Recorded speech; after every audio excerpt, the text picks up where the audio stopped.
Good afternoon, everybody, and happy Independence Day. I'm Jim Ostrowski from the libertymovement.org and the Liberty Moving podcast, and I'm here today to announce another direct action project to advance American liberty, the Liberty Moving app. For the very first time, there is an app that ranks the top 100 freest counties in the United States to allow those who seek greater control over their lives to have a choice of landing spots based on solid data, not just hunches and guesswork. You might think you have to head to the deep south to escape big government, but the truth is there are free counties in surprising places in various regions around the country, and some of the states you thought might be good landing spots, in fact, have rather large and intrusive governments and may be trending towards even bigger government in the future. This new app will help you avoid the mistake of moving to a new county or state based on the reputation it has 20 years ago. Texas.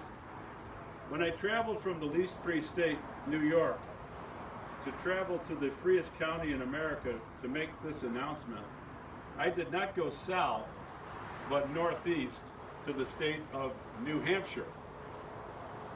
Once in the live free or die state, my family and I traveled to the northernmost county, one of the more northernmost counties near Canada, and the winner of the first annual Freest County in America prize is Carroll County, New Hampshire, where I'm speaking from today. And as you can see from the White Mountains behind me, what a beautiful county. We are today releasing the list of the 100 freest counties in the United States at libertymovement.org. That's libertymovement.org. It's not technically an app yet, but it will be very soon. And we will be soon expanding our ranking to all 3,200 counties in the country.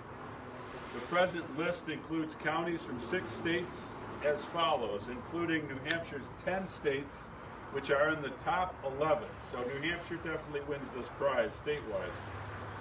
Most of Florida is included, and many counties from Colorado, North Dakota, Indiana, and Nevada. Because of the coronavirus crisis, the lockdown, the riots and looting, and the inability or refusal of the government to protect us in many areas of the country, more Americans are thinking of moving than any other time in our nation's history. LibertyMoving.org gives you a great start towards finding a new place to live that is freer and safer than your current community and likely to stay that way for some time. That's the point and the purpose of the app and the way the app uses the available data to accomplish that precise result.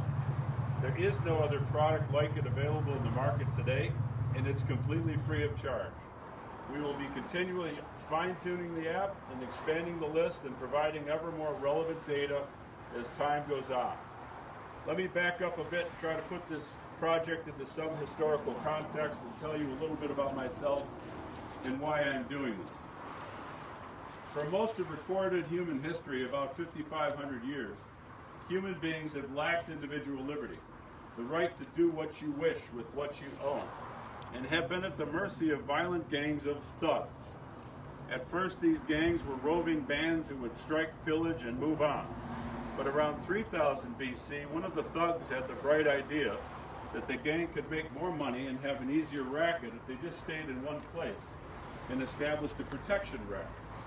As the centuries went on and human ingenuity increased, the gangs realized that brute force is a clumsy and expensive means of control. Public relations or propaganda was more efficient and less expensive. The criminal gangs changed their names to kingdoms, empires, states, and governments, and told the people their purpose was to protect them from other criminal gangs that would otherwise plague them. Oftentimes, they told them they were ordained by God to rule over them and protect them. Very often, the priest class would oblige this rank-fetid lie in exchange for power and pelf and perhaps a monopoly among religions, with the state banning any religions but the one true religion recognized by the state. That sad state of affairs lasted for many centuries of misery and stagnation. Finally, around 1650, a movement arose that would change the world forever. Let's call it the first wave of the liberty movement. This movement advocated for the natural rights of the individual against the gang, the mob, state, king, the government, even a democratic government, which is essentially a fancy word for mob rule. No helmet on that biker, by the way, apropos of the state I'm in. It took 125 years, but on July 4th, 1776, the Liberty Movement won a huge victory and founded a minimal state republic in America, explicitly based on the natural and unalienable rights of the individual. Some founding fathers, including Jefferson, wanted to ban slavery at this time, but could not gain the necessary support in the Continental Congress. Nevertheless, in 1776, they laid the philosophical groundwork for the ultimate abolition of slavery in 1865 with the ratification of the 13th Amendment. The first wave of the Liberty Movement succeeded in creating the freest and greatest country that ever existed for actual citizens, and it did so without creating a powerful federal government. Indeed, the federal government as we know it today did not even exist on July 4th, 1776. What we celebrate today is not the Constitution or the gigantic federal government it later allowed to come into existence, but the minimal state, highly decentralized republic of 13 independent states, later recognized in the Treaty of Paris, 1783, as 13, quote, free and sovereign and independent states.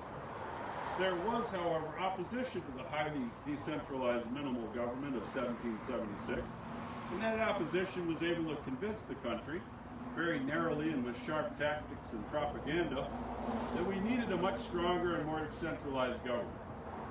This group, the Federalists, were able to ratify a new constitution to that effect in 1788. Fortunately, the opponents of a new constitution were able to force the Federalists to agree to a Bill of Rights, which, by emphasizing numerous individual natural rights, stayed true to the spirit of 1776. There is a natural tension between the body of the Constitution, which creates a powerful central government, and the Bill of Rights, which purports to limit that power. Even though the framework for big government was there, Jefferson, an advocate for extremely limited government, managed to toss the Federalists out of office in the election of 1800. This was one of the few elections in American history that actually led to smaller government, as Jefferson slashed spending and programs, at least in his first term, and paid down war debts, setting the stage for a low-tax, small federal government that lasted until the Civil War. The Civil War, of course, grew the government tremendously, as wars tend to do, and created many new programs and precedents for the big government that was to come. But in fact, after the war, spending and taxation resumed their overall 19th century trend of remaining low and steady, such that average citizens rarely had any contact with the federal government in that century. Low taxes, spending, and limited regulations allowed the economy to grow tremendously, raising the living standards and health and welfare of Americans.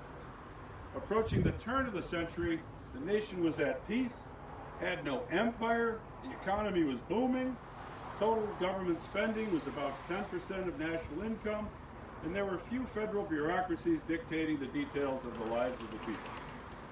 About this time, the progressive era hits and changes America forever. As contrary to what you might have learned in school, we never left the capital P progressive era. We just made progressive a lowercase word.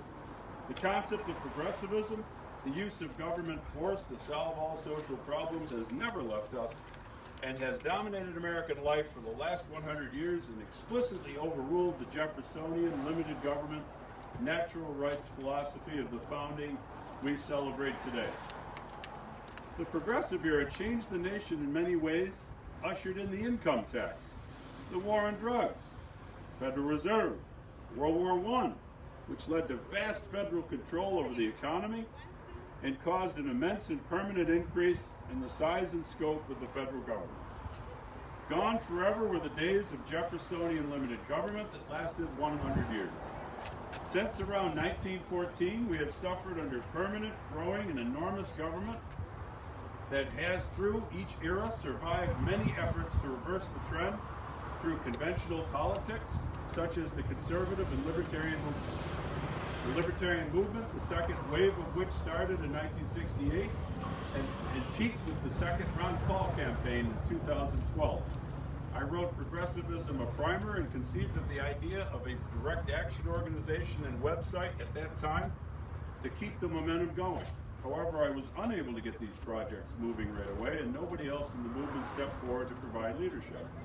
The result was the momentum that Ron Paul had built up, and the large body of energetic young volunteers scattered to the four winds and created a vacuum of leadership for the grassroots anti-Washington populism Ron had created.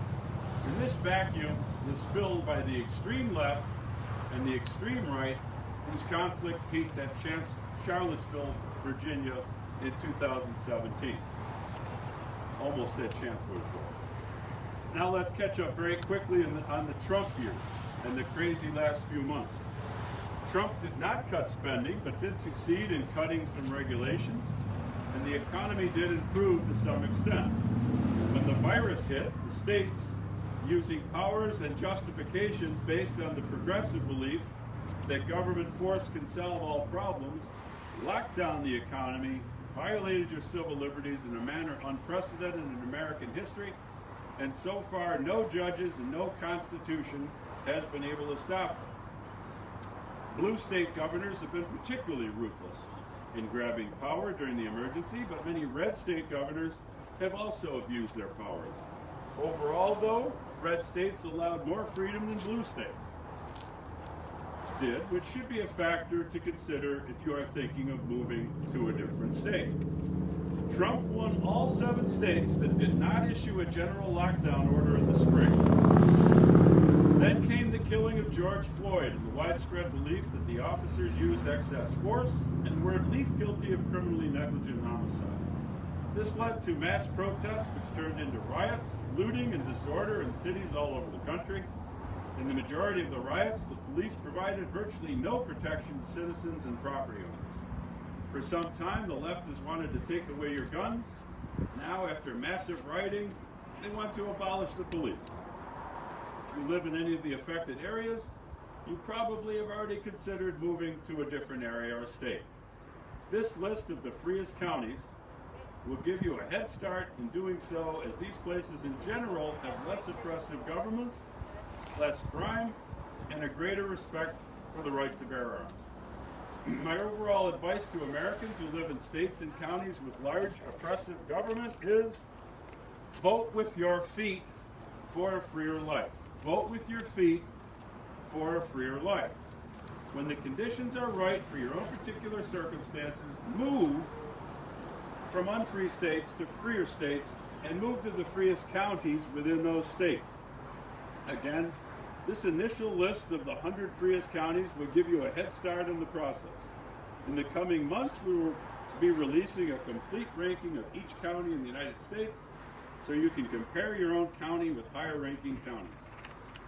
Let's summarize where we are, as I have thrown a lot of dense material out there for your consideration.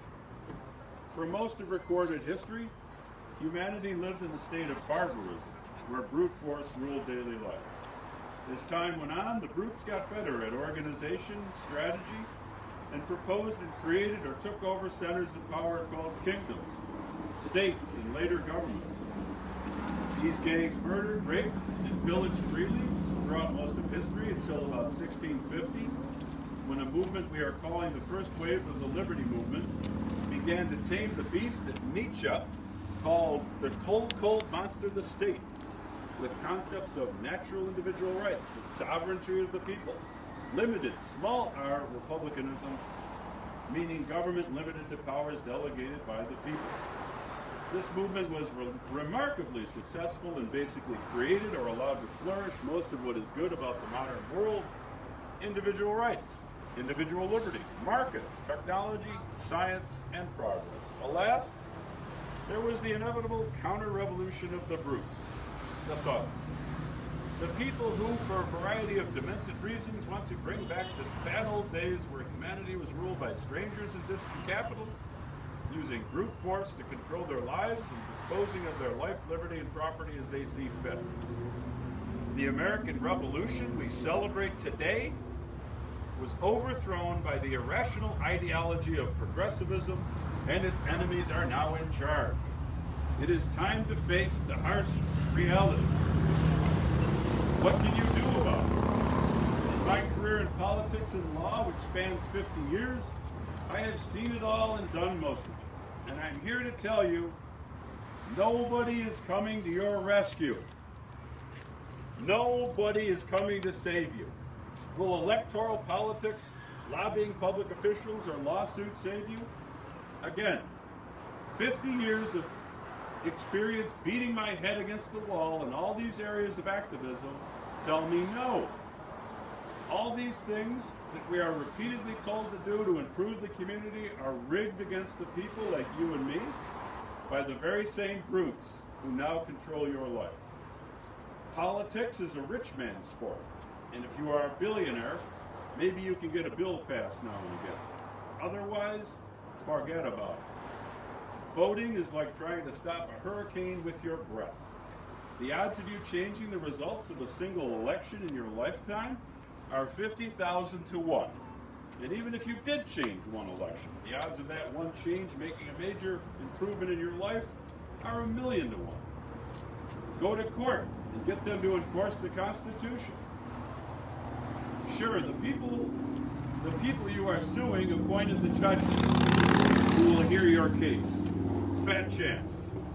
The Constitution is like a contract where the other guy gets to decide if the contract has been violated, and if so, with what consequences, if any. Constitutions would be a great idea if there was any way to enforce them. No, stop with the delusions and fantasies of it. It is time to face the fact that the only person who can change your life is you, through what I call direct citizen action, as described in my book published 10 years ago. What is direct action? It is what you can do today to increase your liberty without asking anybody else's permission. The best form of direct action is voting with your feet, which throughout history has proven to be the most efficient means by which an individual can improve his or her life. Most of our ancestors voted with their feet to escape from some European hellhole empire, where they were treated like serfs or worse, and were often conscripted into armies to become cannon fodder for some idiotic imperial war. My own ancestors came to America from poverty and tyranny in the Irish colony of the British Empire, in the Polish colony of the German Empire. Surely we can follow their example with a much easier and shorter sojourn to a different state or county that may be just a few hundred miles away by car, as opposed to several thousand miles over the ocean at the bottom of a rickety boat. Vote with your feet. This app will get you started. And please let us know if you make the move to one of these free counties.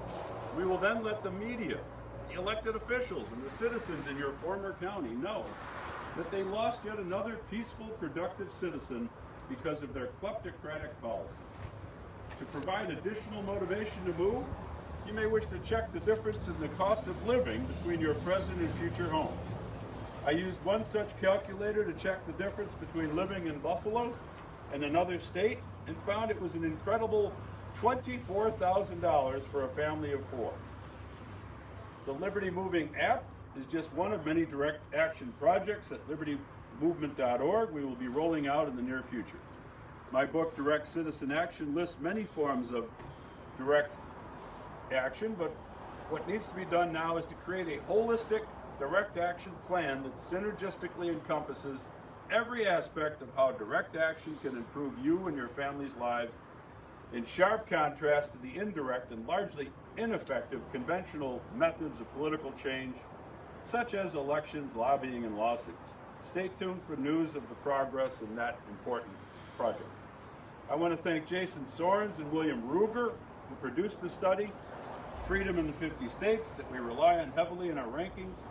Jason Sorens also founded the Free State Project to encourage liberty-loving people to move to New Hampshire, which is really our freest state. And boy, what a beautiful state it is. We've only been here for a couple of days, but it is gorgeous. Liberty works, people. Check out New Hampshire before any other state. In direct citizen action, I called the Free State Project a great idea. In fact, it's probably the best strategic idea in the history of the modern liberty movement. I want to thank the committee that helped get this project up and running in record time. Dwayne Whitmer, an accountant and liberty activist from Hamburg, New York. My children Will and Anna, who helped with various aspects of the project. And finally, Steve Filano of the great Second Amendment organization, twowaynys.com. That's twowaynys.com. We put up the website in record time, and collaborating with me on a rating system of each state on its degree of respect for the right to bear arms, a key factor in the rankings we are releasing today. Let me close on a personal note. I have always loved the 4th of July. Let me get a drink. It's a hot, beautiful day in New Hampshire, but nice and cool at night. I've always